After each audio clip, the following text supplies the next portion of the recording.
internacional.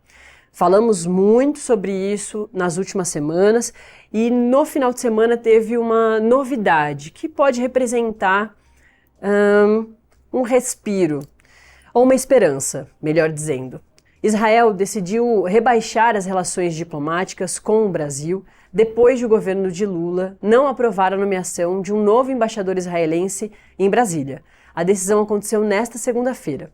Segundo nota da chancelaria israelense, divulgada pelo jornal The Times of Israel, Tel Aviv decidiu retirar o pedido do embaixador Gali Dagan após Brasília ignorá-lo por meses.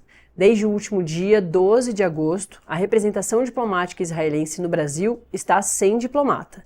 A gente já falou bastante sobre isso também aqui. O cargo está vago depois que o embaixador Daniel Zonshine, que ocupou o posto desde 2021, se aposentou. Em janeiro desse ano, o ex-embaixador de Israel na Colômbia, o Gali Dagan, foi indicado pelo governo israelense para assumir a chefia da embaixada aqui no Brasil. E o governo brasileiro, no entanto, não aprovou a indicação em meio ao distanciamento diplomático entre Brasil e Israel e as críticas do presidente Lula sobre a violência contra palestinos na faixa de Gaza. Até o momento, Itamaraty ainda não se manifestou sobre a decisão de Israel. Desde que Lula assumiu a presidência, a relação entre Brasil e Israel tem vivido momentos de tensão. O auge da crise foi quando o presidente comparou, em fevereiro de 2024, as ações de Israel em Gaza com o holocausto de judeus durante a Segunda Guerra Mundial. Depois da repercussão negativa da fala, o presidente brasileiro foi declarado como persona non grata em Israel. Já neste ano, o Brasil ingressou formalmente em uma ação judicial que acusa Israel de genocídio na Corte Internacional de Justiça. Independentemente da situação diplomática entre Brasil e Israel, fato é que as estimas mostram que mais de 50 mil pessoas já morreram em Gaza, boa parte por fome. Ontem mesmo, noticiamos aqui no Acorda mais um ataque de Israel em Gaza, no Hospital Nasser, que resultou na morte de 15 pessoas, entre elas jornalistas e profissionais da saúde. O primeiro-ministro de Israel, Benjamin Netanyahu, lamentou o ocorrido e disse que Israel valoriza todos os civis. Ainda destacou que as autoridades militares estão investigando o caso e que a guerra de Israel é contra o Hamas. A situação já está tão grave que na última sexta-feira a ONU declarou oficialmente o estado de fome na região, sendo esta a primeira vez que a fome atinge o Oriente Médio, depois de especialistas alertarem que 500 mil pessoas estão em situação catastrófica. Segundo a ONU, o estado de fome poderia ter sido evitado se não fosse a obstrução sistemática de Israel. O chefe de direitos humanos da ONU, o Volker Turk, lembrou que fazer as pessoas passarem fome por objetivos militares é um crime de guerra, poucos minutos depois do anúncio da ONU.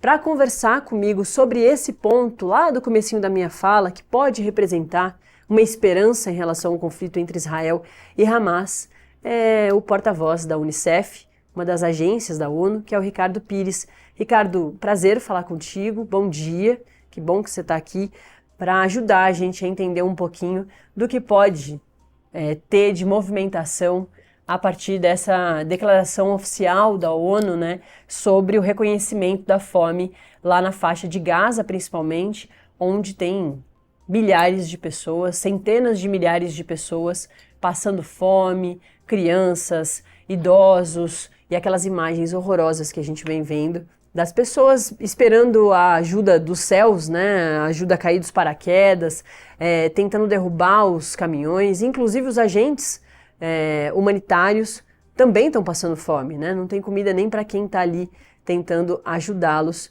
É uma situação bem degradante. Bom dia de novo, Ricardo. É isso. O que você acha que pode acontecer a partir aí do olhar e da declaração da ONU? Bom dia, Natália. Bom dia a todos. É um prazer estar aqui. Olha, a situação chegou num ponto realmente catastrófico. São mais de 750 dias de guerra em Gaza, desde os eventos horríveis, onde o Hamas e outros grupos armados atacaram civis em Israel, em Israel, e inclusive crianças foram mortas e sequestradas, ainda temos reféns na faixa de Gaza, e o Unicef sempre vai pedir para que esses reféns retornem a casa e os seus familiares, mas o que veio depois realmente é algo que continua a chocar o mundo. Essa declaração oficial de estado de fome é mais um capítulo terrível, negro, nesse conflito de mais de 750 dias, são quase 2 anos de sofrimento do povo palestino, principalmente crianças que constituem metade da população em Gaza e em um território relativamente pequeno, onde a densidade demográfica é uma das maiores do mundo, antes do conflito, ou seja, agora, depois de tanto movimento interno e desplaçamento de civis e crianças e comunidades, chegou num ponto realmente de um estado apocalíptico. Eu estive em Gaza há poucas semanas, em Bala, em Khan Younis, estive na Gaza, inclusive passei por esse hospital, o Hospital Nasser, que foi atacado ontem, como você disse, e o que a gente vê lá é um estado de desespero que realmente eu, nos meus mais de 15 anos de experiência trabalhando com o Unicef, nunca tinha visto. Realmente é algo que choca, que nada te prepara para o que você vai assistir ao vivo, nos hospitais, nas clínicas, nas tendas temporárias, onde as crianças estão tentando ter algum senso de normalidade, mas que estão sob ataques, riscos de doenças se espalhando. E agora, mais uma vez, a fome, que é algo que a primeira vez que a ONU alertou sobre essa possibilidade foi em dezembro de 2023, quando a gente viu que a ofensiva israelense estava realmente cortando a ajuda humanitária que era necessária naquele ponto, ou seja, antes do dia 7 de outubro, era uma média de 500 caminhões de ajuda humanitária e produtos comerciais entrando todo dia, e essa média nunca chegou consistente depois do, ou seja, de doenças ocorrerem de maneira espalhada em Gaza, ou mesmo agora um estado de fome, era sempre muito alto. E finalmente, infelizmente, chegamos a esse ponto. São 110 mortes de crianças desde o começo da guerra por malnutrição, por desnutrição, e mais da metade nos últimos 2 meses. Ou seja, isso dá uma ideia muito clara do quão grave é a situação em Gaza agora. Mas não é só a fome, tem outros problemas, como você alertou, e um deles, um dos principais que a gente vem falando muito nesses últimos quase 2 anos, é a questão da proteção das crianças. Elas estão realmente sendo mortas de maneira indiscriminada, em bombardeios, em ataques aéreos, ou por artilharia, ou por estilhaços de explosões de bombas que vêm de tanques. A gente, Unicef, nós escutamos todos os possíveis horrores que uma criança passa. E eu não sei se essa declaração de fome traz alguma esperança de mudança, porque parece que a cada novo capítulo nada acontece. A impunidade continua, a força política da comunidade internacional não é suficiente, e o sofrimento das crianças, são mais de 1 milhão de crianças em Gaza, continua. E a gente vê, né, Ricardo, que os dois lados, Israel e Hamas, os dois lados cometem crimes de guerra, né? A guerra começa com o crime de guerra de Hamas com Israel, e a gente vê agora que essa situação da fome, da desnutrição, vem se acirrando, assim como você disse, né, nos últimos meses dá para ver que mais pessoas morreram e mais registros de pessoas que estão nessa situação horrorosa que a gente inclusive vê essas imagens. Além disso, a gente vem acompanhando também a morte para além dos civis e do povo palestino que está ali na faixa de Gaza, principalmente, que é de onde a gente mais tem relatos, que também essa é uma outra questão, né? É uma região que em muitos momentos a gente não consegue ter tudo o que está acontecendo lá, mas a morte, o assassinato, a mira virar jornalista, né, que é tão cruel e covarde quanto matar um civil, uma criança, um idoso, matar quem registra. Essas imagens todas que a gente está acompanhando, em alguns momentos são da Reuters, que já teve diversos jornalistas mortos nessa guerra, também da Variety. A gente só consegue saber o que está acontecendo lá pelas declarações dos governos, mas que, claro, defendem os seus próprios lados, mas principalmente pelas imagens registradas, pelos relatos dos jornalistas, que também estão sendo mirados, né? Os relatos que a gente vem recebendo, os registros, é de que Israel vem mirando, né, em tendas com os jornalistas. Na última vez, a gente teve 5 ou 6 jornalistas há 2 semanas, e Benjamin Netanyahu defendeu, dizendo que a mira realmente era a tenda dos jornalistas, ao lado de um hospital, então poderia ter atingido o hospital também, porque tinha suspeita de que jornalistas ali eram envolvidos com o Hamas, e um deles específico, né, o Nassar al-Shaif, era um jornalista extremamente respeitado, que teve a carreira quase toda na Reuters, premiado, e estava no último ano na Al Jazeera. E a gente tem também mais esse ataque de ontem, matando diversos jornalistas, 2 ataques ali seguidos, e profissionais da saúde, num hospital. Então a gente vê um reforço também desses crimes de guerra, né? E nenhum dos 2 lados querendo discutir o cessar-fogo, né? Também nos últimos tempos a gente teve o Hamas aceitando as condições de um cessar-fogo tentado ali por Egito e Catar, mas Benjamin Netanyahu, Israel, não foi para frente com isso. Então é isso, né? A gente vê crime de guerra acontecendo, jornalistas sendo mortos, crianças morrendo de fome e nenhum sinal de cessar-fogo realmente, né, Ricardo? Pois é, Natália, é realmente inacreditável que nós chegamos a esse ponto. É importante frisar também que jornalistas internacionais não têm acesso a Gaza, porque Israel não lhes permite entrar, ou seja, tem algum indício aí que talvez, nesse momento, um olho mais próximo do jornalismo internacional não seja de interesse devido ao que está ocorrendo em Gaza há quase 2 anos. Um dos jornalistas que foi morto, ou uma das jornalistas, ontem, nesse ataque a Nasser, inclusive, chegou a colaborar com a Unicef em produção de vídeo, fotografia, ou seja, perda nossa pessoal, e não é a primeira vez que isso ocorre. Antes, inclusive, do 7 de outubro, já haviam, os fatos estão aí, relatos de jornalistas sendo mirados, porque estavam contando histórias que talvez não agradasse no momento aqueles que estão perpetuando esses atos, mas, enfim, eu prefiro focar no sofrimento das crianças, que realmente são as que estão pagando o maior preço nessa guerra. Um dado, mais uma vez, chocante, Natália: 28 crianças morrem em média por dia na faixa de Gaza desde o começo dessa guerra. São mais de 18 mil crianças relatadas que morreram, que foram mortas por ataques aéreos, bombardeios, mais uma vez, artilharia, desde o 7 de outubro, e se fizermos uma matemática perversa, vamos chegar a esse número: 28 crianças mortas por dia, uma criança a cada hora. Ou seja, se isso não vai chocar o mundo, se isso é algo aceito, argumento proporcional pelo uma vez os horríveis ataques do dia 7 de outubro, realmente nós estamos perdendo um senso de humanidade que vai nos custar caro no futuro, porque isso vai acabar dando um exemplo para a comunidade internacional, inclusive para outros países, que é realmente a força bruta, não o direito internacional humanitário que prevalece. Então, o que a gente pede, você mencionou, isso é muito importante, é que realmente essas discussões diplomáticas voltem, que as partes voltem a negociar um cessar-fogo, porque durante o cessar-fogo que caiu